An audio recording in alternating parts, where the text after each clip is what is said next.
we we probably ought to be thinking about what we want to do after the Song of Songs. If anybody has any ideas, I know we've already. Joy's got a big smile on her face. What? Well, because I already made a suggestion, but you weren't too sure about it. What was that? Remember Huh? Hebrews? Oh, Hebrews. Yeah. Well, if you want to be in a book for years, that's I got the one. a better one for you. Yeah. I really would like Revelation. Well, I remember you saying that, Yes. and I'm fine with doing that. That would probably take a decade. Maybe Uh, not. What? Maybe not. Maybe just 3 or 4 years. Well, we're going through it in Bible study, and what would you say, Faith Ann? We're 6 or 8 months into it? A year? It's going to take a while. It's been a while, man. Because There's a lot in there. at John and Jackie's, that was last summer. Remember, we were meeting at John and Jackie's and we took a break for the summer, so it's been probably a year. Okay. I got it so started in January of 2023. Okay. But there was a break in there, Yes. and we're in chapter 16. So we've made quite a bit of progress. Yeah. Um, Didn't Charles start to go through Revelation? And he did go through Revelation. Remember, he bought everybody Donald Gray Barnhouse's commentary on Revelation and gave everybody a copy. I don't have it. Oh, no. I don't think. Yeah. I'm, There's copies floating around okay. somewhere in the building. I think that would be really cool to do Revelation next year, and then maybe we could do Hebrews at the Bible study. In the Bible study. Okay. How Barnhouse commentaries, how thick a book is it? That's what I figured. But Dawn, if we decide to do that, yeah, I really like that idea, Dawn. Because that's one book I definitely don't understand. Well, and if you want to be confused as we go through it, then I highly suggest you read Barnhouse. And I'm not disparaging Barnhouse, but he and I are going to take different approaches to the book. Okay. Very different approaches to the book. And just to sort of spill the beans, Don, I'm going to take what's called the preterist approach to Revelation, where Barnhouse is going to take a futurist approach to Revelation. So basically, all that's being said there is Barnhouse believes that most, if not all, of Revelation It's to come. is in our future. Right. And I'm going to present Revelation as Most. most, not all, but most of Revelation. And by most, I mean all of it, but the last little bit. Everybody I've talked to looks at it as future. Yes. Yeah, that's predominantly. And that's the predominant. If I had to put a percentage on it, I would say 80%, somewhere around in there. Higher than that. Maybe higher than that. I had never. I'm whatever, however old I am, and I don't know that I had heard it before you started talking about it. Me either. Well, So that's a long time without meeting somebody who's even suggested. Well, I Right. can see both views of it. I mean, Well, what really sealed the deal for me was, and I hate to use this from an evidentialist perspective, was that the mark in the number of his name is,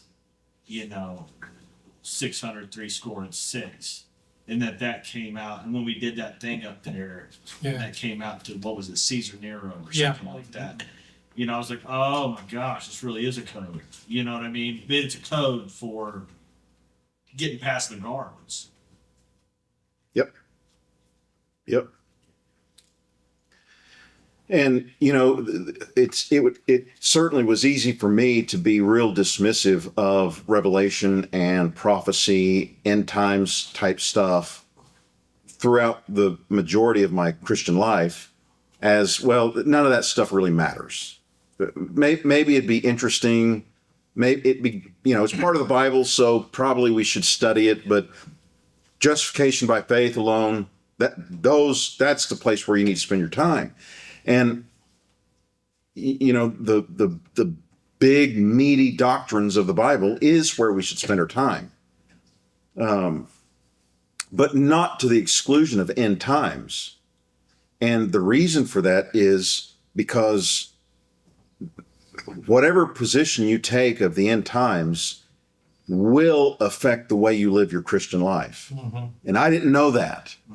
That never occurred to me. And I will say, I want to say this strongly, but without overstating, that the chaos that we're seeing in our culture in America, not just in America, the West, the chaos that the West is experiencing right now is by and large the fault of the church. It's not the fault of the secularists. Now they've certainly had their influence, but I would suggest that the reason the secularists have had such an influence on our culture is because we escaped. We left the town square and left a void to be filled by the secularists. And it depending on your view of the end times, you can have a real escapist approach to the Christian life, where you sort of retreat out of society and culture, and what's left there is a void that's going to be filled with something. And that something has been secularism.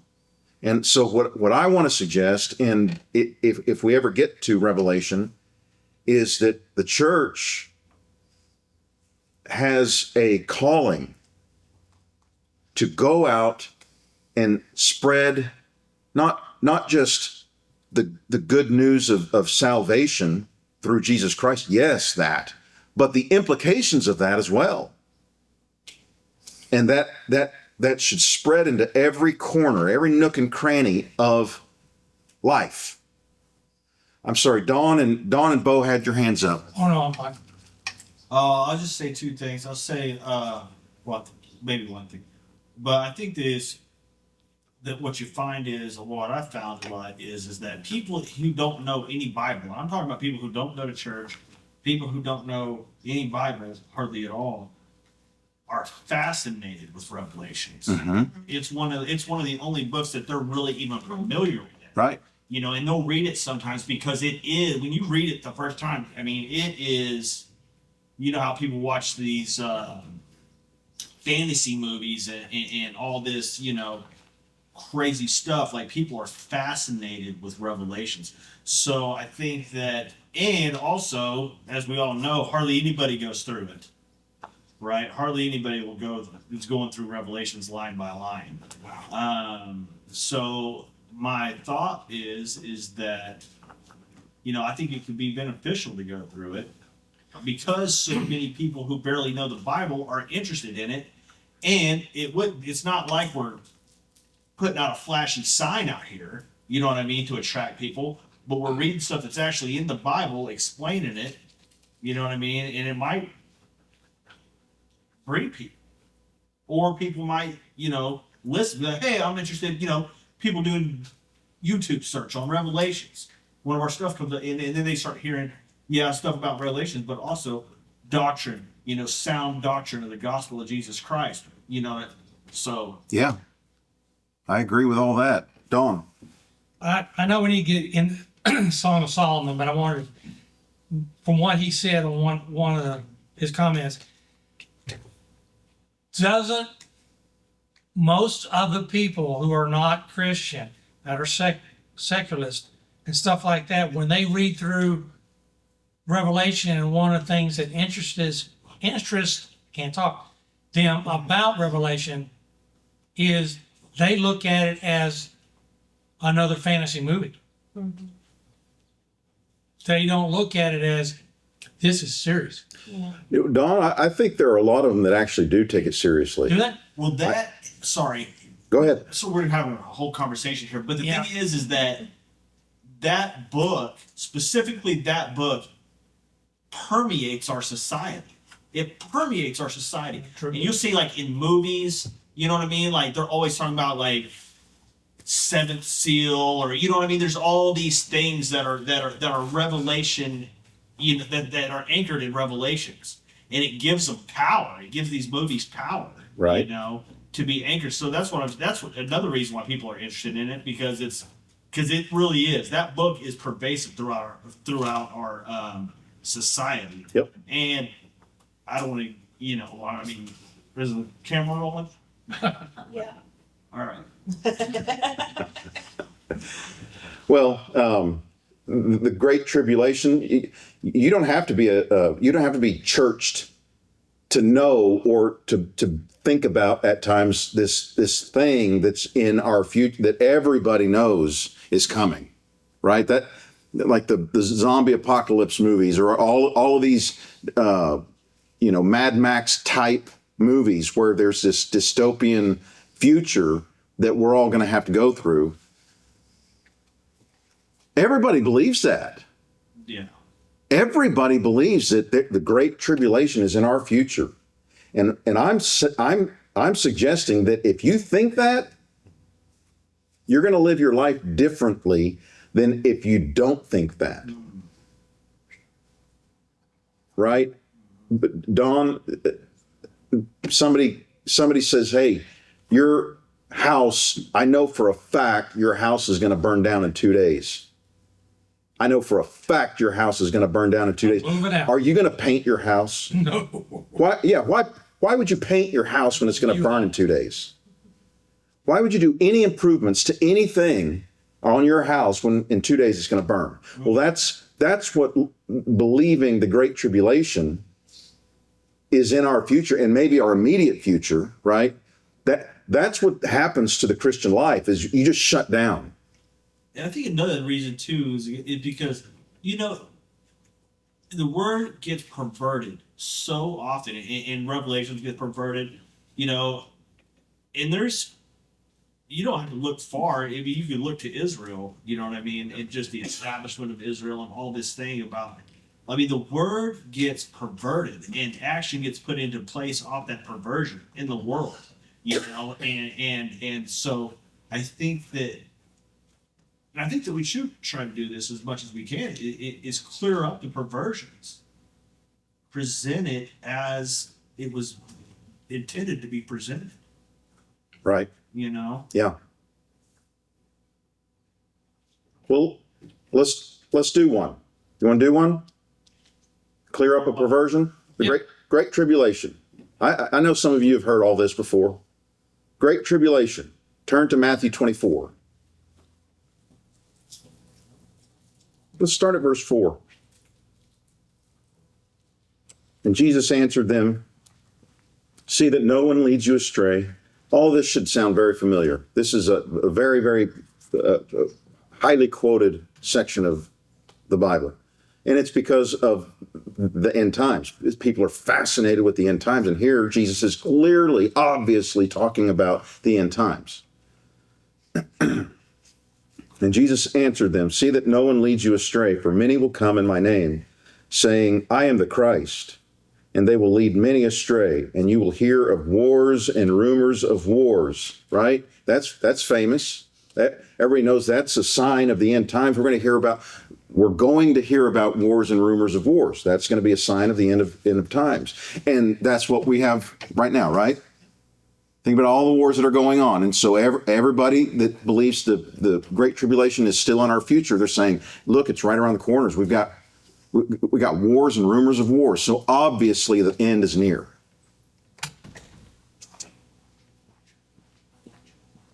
And you will hear of wars and rumors of wars. See that you are not alarmed, for this must take place, but the end is not yet. For nation will rise against nation and kingdom against kingdom, and there will be famines and earthquakes in various places. And these are but the beginning of the birth pains. Then they will deliver you up to tribulation and put you to death, and you will be hated by all nations for my name's sake. And then many will fall away and betray one another and hate one another. And many false prophets will arise and lead many astray. And because lawlessness will be increased, the love of many will grow cold. And so you got to look around society and think, well, is lawlessness on the increase? The end is near, Dawn, right? Verse 13, but the one who endures to the end will be saved. And this gospel of the kingdom will be proclaimed throughout the whole world as a testimony to all nations, and then the end will come. And that's a big part of the motive of many of the missionary movements in this world, is because the gospel's got to reach the last human on planet Earth, where every single man, woman, and child has heard God's gospel. And then the end will come. And so the end's not going to come if we don't get out there and proclaim the gospel to everybody, right? So that's a huge motivating factor for many missionaries, not all, but many missionaries. So when you see the abomination of desolation spoken of by the prophet Daniel standing in the holy place, let the reader understand. Then let those who are in Judea flee to the mountains. Let the one who is on the housetop not go down to take what is in his house, and let the one who is in the field not turn back to take his cloak. And alas, for women who are pregnant and for those who are nursing infants in those days, pray that your flight may not be in winter or on a Sabbath. For then there will be great tribulation, such as has not been from the beginning of the world until now, no, and never will be. And if those days had not been cut short, no human being would be saved, but for the sake of the elect, those days will be cut short.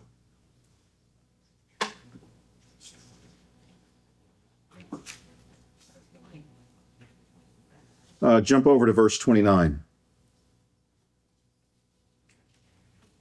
Immediately after the tribulation of those days, the sun will be darkened, and the moon will not give its light, and the stars will fall from heaven, and the powers of the heavens will be shaken. Then will appear in heaven the sign of the Son of Man, and then all the tribes of the earth will mourn, and they will see the Son of Man coming on the clouds of heaven with power and great glory. And he will send out his angels with a loud trumpet call, and they will gather his elect from the four winds, from one end of the heaven to the other. Now, that verse there, immediately after the tribulation of those days, the sun will be darkened, the moon will not give its light, and the stars will fall from heaven. Now, was anybody out last night after the sun went down and saw the stars in the sky? You didn't go outside? Were the stars there? No, it's too cloudy. It was too cloudy. How about the night before? Or the night Cloudy. before? Are the stars still up there? Yes. Yes. You want me to slap him? Have they fallen out of the sky? Does the sun still give its light? The moon still gives its light? So obviously the Great Tribulation hasn't happened, right? That's what the text says. Immediately after the tribulation, the sun will be darkened, the moon will not give its light, and the stars will fall from heaven. Well, the sun's still there, the moon's still there, the stars are still there. So the tribulation hasn't happened, right? That's how most people take this. So, Bo, this is the perversion I want to undo. I want to untwist this twisted way of seeing this passage. Turn to Isaiah 13. Starting in verse 1, we read the oracle concerning Babylon, which Isaiah the son of Amoz saw. So this is a prophecy concerning the actual nation of Babylon. Remember Nebuchadnezzar, all of the book of Daniel, that's about Israel's exile into Babylon. So what's being prophesied here is the destruction of that nation, the nation of Babylon. Okay? So this is what Isaiah saw concerning the judgment of Babylon. On a bare hill, raised a signal, cry aloud to them, wave the hand for them to enter the gates of the nobles. I myself have commanded my consecrated ones and have summoned my mighty men to execute my anger, my proudly exulting ones. The sound of a tumult is on the mountains as of a great multitude, the sound of an uproar of kingdoms, of nations gathering together. The Lord of hosts is mustering a host for battle. They come from a distant land, from the end of the heavens, the Lord and his weapons of his indignation, to destroy the whole land. You see what God's saying there? God is saying that he is mustering an army to come up against the nation of Babylon so that Babylon is destroyed. God is going to use other armies to come against Babylon, to destroy Babylon as judgment against God's judgment against Babylon. Verse 8, wail, for the day of the Lord is near. As destruction from the Almighty it will come. Therefore all hands will be feeble, and every human heart will melt. They will be dismayed. Pangs and agony will seize them. They will be in anguish like a woman in labor. They will look aghast at one another. Their faces will be aflame. Behold, the day of the Lord comes, cruel with wrath and fierce anger, to make the land a desolation and to destroy its sinners from it. Stop there. We get the picture. This is God describing how he's going to destroy the nation of Babylon. Okay? Now, the very next verse, verse 10. For the stars of the heavens and their constellations will not give their light. The sun will be dark at its rising, and the moon will not shed its light. Is that not almost word for word what Jesus said over in Matthew 24? Turn over to Isaiah 34. What is the chapter heading in your Bibles? What does that say? God's wrath against nations. Yeah. Future judgment on enemies of Israel and kingdom blessing. Armageddon in the day of the Lord. Yep, that's a very futurist chapter heading. It is when this prophecy was written down, it was in the future. The question is, has it been fulfilled?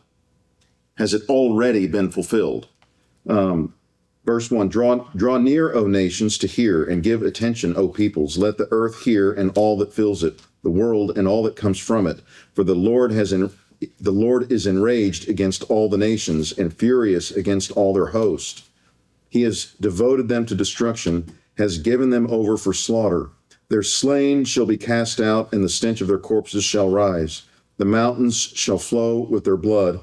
All the host of heaven shall rot away, and the skies roll up like a scroll. And their host shall fall, as leaves from the vine, like leaves falling from the fig trees. That's the host of heaven. That's the stars. Don. Let me back up a second. Where you said that he will destroy them, mine says he has utterly destroyed them. Has Past. utterly destroyed them. Right. That's in the past. Right. So my point in bringing up both of these, and there are other places that I could turn to where we are reading Old Testament prophecies concerning future judgment against nations that existed at that time. When the prophecy was written down, those nations still existed and were destroyed as the prophecies said they would be. So my point in bringing up those passages is to show the kind of language that's used by God in foretelling about a nation's destruction. He uses what the theologians call deconstruction language or decreation language. I'm going to decreate you. No more will your lights shine. It's sort of like in our modern language, if somebody were to say to somebody else, I'm going to put your lights out, we all know what that means, right? We're not thinking about actual lights. Well, that's the same language that Jesus was using concerning Jerusalem in Matthew 24. The disciples are pointing to all the buildings to Jesus of the temple complex. And Jesus says, I see them. I see all these buildings. Let me tell you something. Not one stone is going to be left on top of another. Not one stone. This place is going to be destroyed. I'm going to put the lights out of this nation, of the nation of Israel, starting in its capital. The capital of this nation of Israel is going to be destroyed. And he uses the very same language that was used to talk about the destruction of Babylon, God's judgment on Babylon. And so when the disciples would have heard Jesus use that language about the stars falling out of the sky, the sun being darkened, the moon not giving its light, they would have instantly remembered Isaiah 13 and the prophecy of Isaiah concerning God's judgment of Babylon. They would have remembered that sounds just like Isaiah 13. Jesus is saying that God's judgment is fixing to fall on the nation of Israel. Is that what Jesus is saying? Are you still have your finger in Matthew 24? Turn back over to Matthew 24, please. Let's keep reading. Well, let's read again verse 29. Immediately after the tribulation of those days, the sun will be darkened, and the moon will not give its light, and the stars will fall from heaven, and the powers of the heavens will be shaken. So if we're going to take those words of Jesus and apply them biblically, then we have to draw from the Old Testament. We have to draw our understanding of those words from the Old Testament and not with our experience of walking outside at nighttime and still seeing the stars up there. That's not a biblical way to understand those words. What does the Bible have to say about those words? And we see from the Old Testament, these are words that are commonly used to describe God's utter judgment against a nation. And so let's continue on in Matthew 24, verse 32. From the fig tree, learn its lesson. As soon as its branches become tender and puts out its leaves, you know that summer is near. So also, when you see all these things, what things? All that Jesus has just described, the sun not giving its light, the moon, or the stars falling, the desolation of abomination, all of the things that Jesus has just described to his disciples, he's saying, when you guys see these things, he's saying, when you guys see these things. He's not saying when people 2,000 years from now see these things, they're going to know that the end is near. He's saying, when you guys see these things, know that the end is near. The great tribulation, the end of things as you've known it are here. He says, so also when you see all these things, you know that he is near at the very gates. And then verse 34. Underline this, circle it, highlight it, get a neon sign that points to it over and over and over again. Do not forget this verse, verse 34. Truly, I say to you, this generation will not pass away until all these things take place. Which generation? Our generation? 2,000 years removed from this? Is it the next generation past beyond us? Or maybe the generation beyond that? Or is it that generation 2,000 years ago when Jesus was standing there in front of his disciples and said, some of you guys will still be alive when the Son of Man comes in his kingdom? Jesus came I'm not saying Jesus is not going to come again. I'm not saying that. Jesus we're still waiting for the final coming of Christ. But Christ came in judgment. And it was in 70 AD that judgment was finalized. And God's judgment against the nation of Israel was completed in the destruction of all of Jerusalem. He destroyed it utterly. And Israel's lights went out. And I would argue never to be lighted again. You say, oh, well, come on, Daniel. They were made a nation in 1948, and that obviously fulfills Bible prophecy. Well, I don't think that's obvious at all. I don't think that's obvious at all. I would agree. The church is the fulfillment of Israel. The church wedded to Christ, the true Israel. Christ is the true Israel, but the church wedded to the true Israel is Israel. And that is to whom the promises of God are fulfilled. Now, I don't believe that excludes the Jews from entering into the kingdom. I believe they will. I believe that there is a future for Jews in mass. What I'm not going to say is the nation of Israel. God doesn't save nations. He saves people. He saves individuals. But I believe that there is going to come a time, according to Romans 11, Paul thought that there's a future for the Jewish race, the Jewish people. Not because of their blood, but because the Jewish people are going to turn to Christ en masse. It's going to be a miraculous thing to watch. Bo.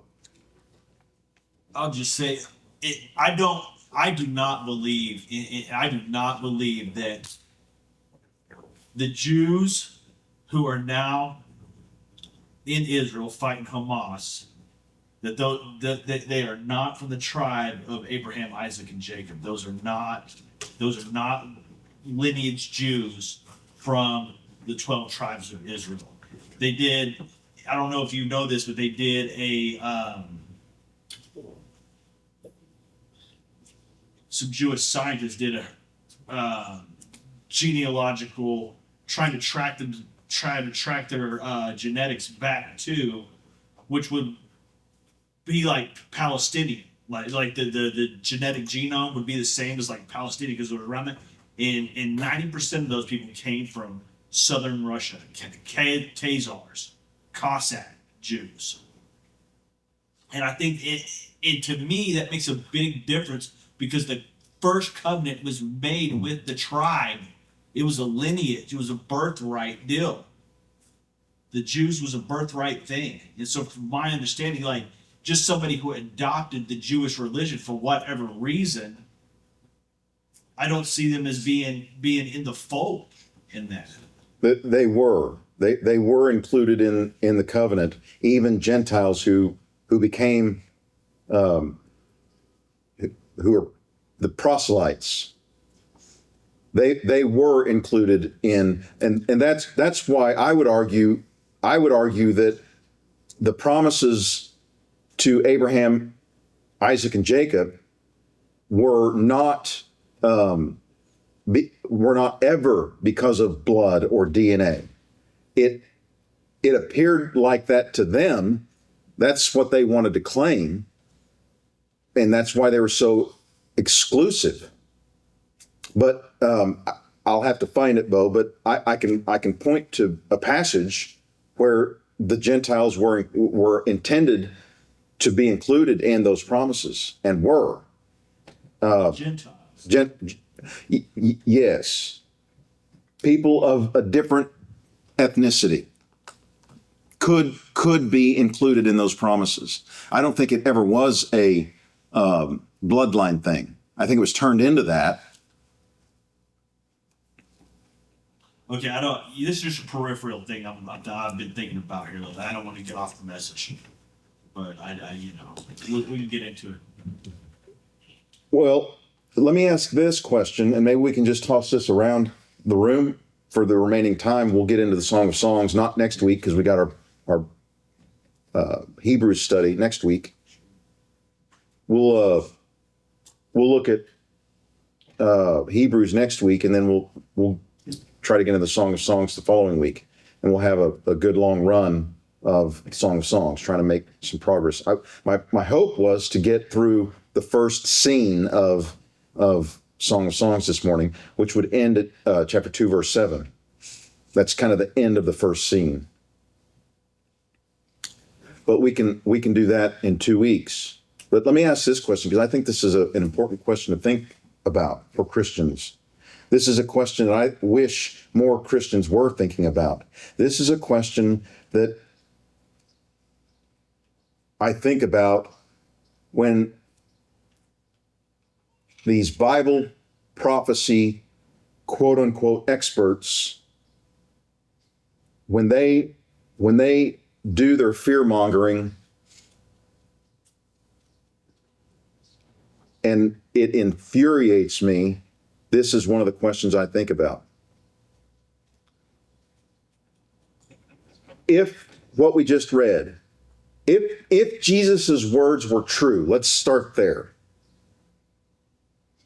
This generation will not pass away until all these things have been fulfilled. Which all things? Does that all things include the Great Tribulation, Faith Ann? So if Jesus was not lying or mistaken, I hope me even just phrasing it that way would bother you. Like Jesus could lie, or like Jesus could be mistaken, right? Of course he can't. But if his words are true, and the Great Tribulation is in our past and not in our future, somebody tell me how that would cause you to live your Christian life differently. Anybody got any ideas on that? Well, you'd be more relaxed in your Christian walk, knowing that you don't have to face that tribulation. And would give you more freedom to go out and evangelize and things like that. Yep. What would it do? What would it do for your? Would it lengthen your perspective to be more of a long-term thinker than a short-term thinker? What would be the ramifications of that? Like if every Christian on planet Earth became all of a sudden a long-term thinker, what would that do to the church? Well, I think the church would stop retreating, as you said in the beginning.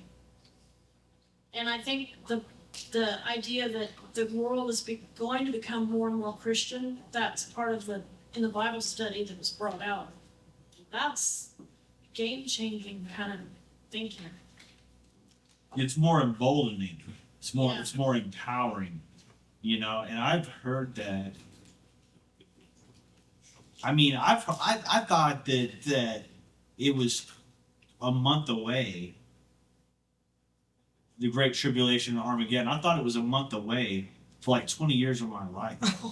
It was like that storm yesterday. Like it was always an hour away. You know what I mean? It's supposed to be here at 3, it's supposed to be here at 4, then it's supposed to be 5 and 6. You know what I mean? That finally gets here. That's how I was for 20 years. And multiply that times millions of Christians. Yeah. What does that do to culture? If Christians are paralyzed with fear, what does that do to the culture? Shuts it down. Right? And anything can come in and take its place. Temptation? Yeah. I think it's sinful to live the Christian life the way that we have lived our Christian life for decades. I'm talking about the church. The church has been sinning since the mid 1800s in the way that they have allowed the dispensational system to shape the way that they live their Christian life. I mean, Matthew 28, the Great Commission. Matthew 28, verse 19.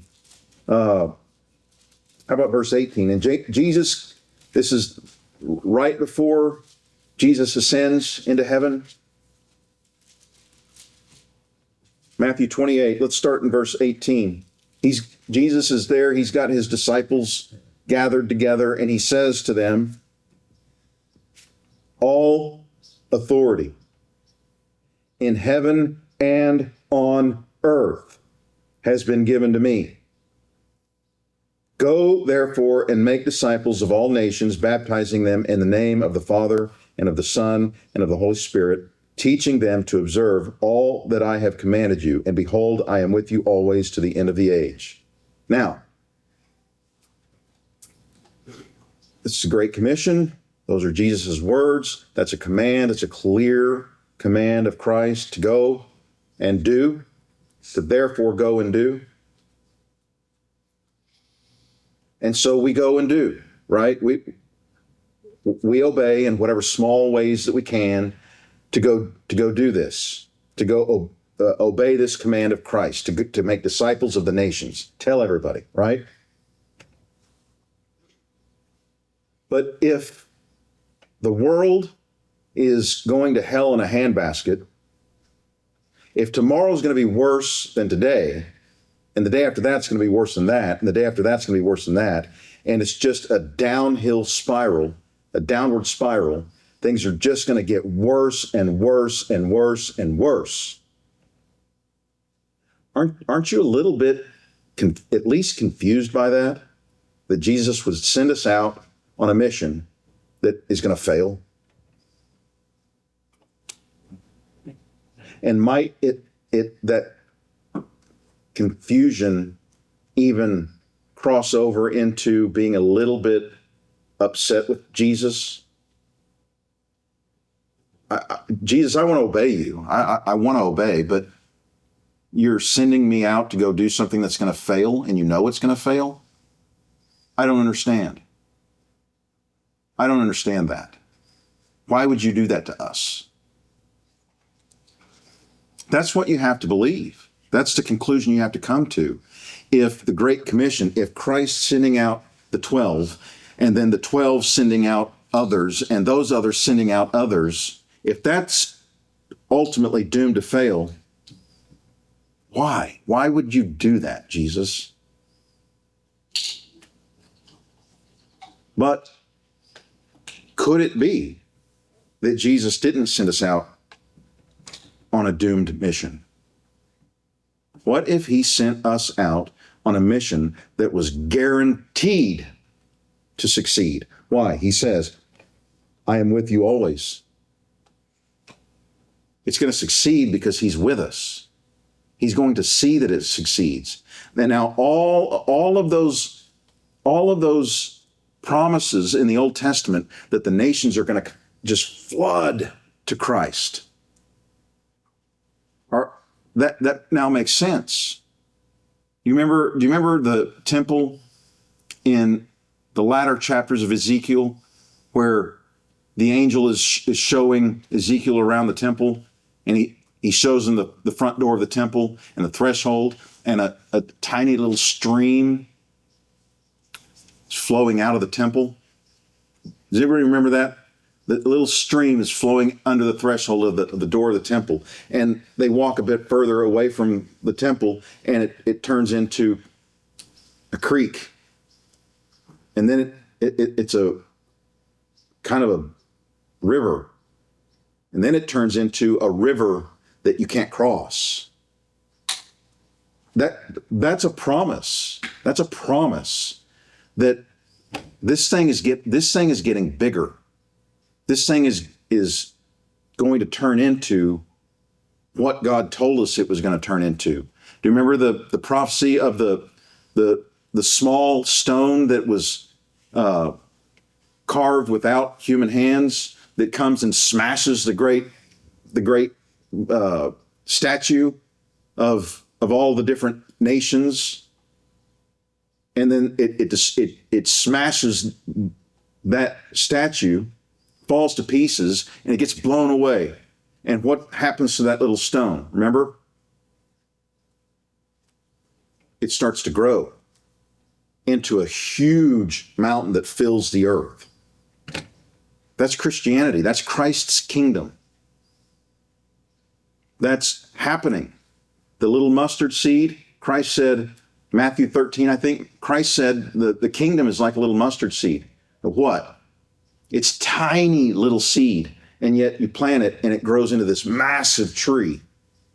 Or the leaven that the woman hides in the loaf, and what happens to the leaven? It spreads all throughout the leaven. Jesus says that's what the kingdom is like. And we don't believe that. We don't live our lives as if that's true. And a big reason why we don't live our lives as if that's true, Bo, is because of that perversion of thinking the great tribulation is right around the corner. Yeah, it's crippling. It's crippling. The church has been crippled by this doctrine, and I hate it. That's why I say that the breakdown of culture in this country and the West in general is because the church has retreated from all areas of life. We come to this Jesus box, this building, and we do our spiritual things here, and maybe in our house. But when we're out there in line at Starbucks, and the blue-haired lady is serving our coffee to us, we don't do the spiritual thing there. We've retreated from there. We've retreated from Starbucks. Faith Ann. You guys remember Mike Davis? He did the very thing you're saying. Like, he would come with story week after week of stories of him in Walmart inviting people to church. Like, there was no difference. It was always what he did, Right. no matter where he was. Yep. I don't know what his end time theology was, but he acted as if everything mattered. Yep. It was always done, and that's the thing too with Mike. That's a great illustration, because with Mike, how it was done was not really the way that it had happened to me. A lot of times it was fear to me. With Mike, it was always like Mike he's a loving guy. Yeah. You know what I mean? Like, Mike is happy to see you. Yeah. You know what I mean? And when Mike's telling you about Jesus, it's not, you better repent of your sins or you're going to be burning in hell. You know what I mean? It's not that at all. It's not even close to that. Right. You know? Yep. Well, our time for the first hour is up, so let's stop there. We'll take a break, and we'll get into the Song of Songs 2 weeks from now.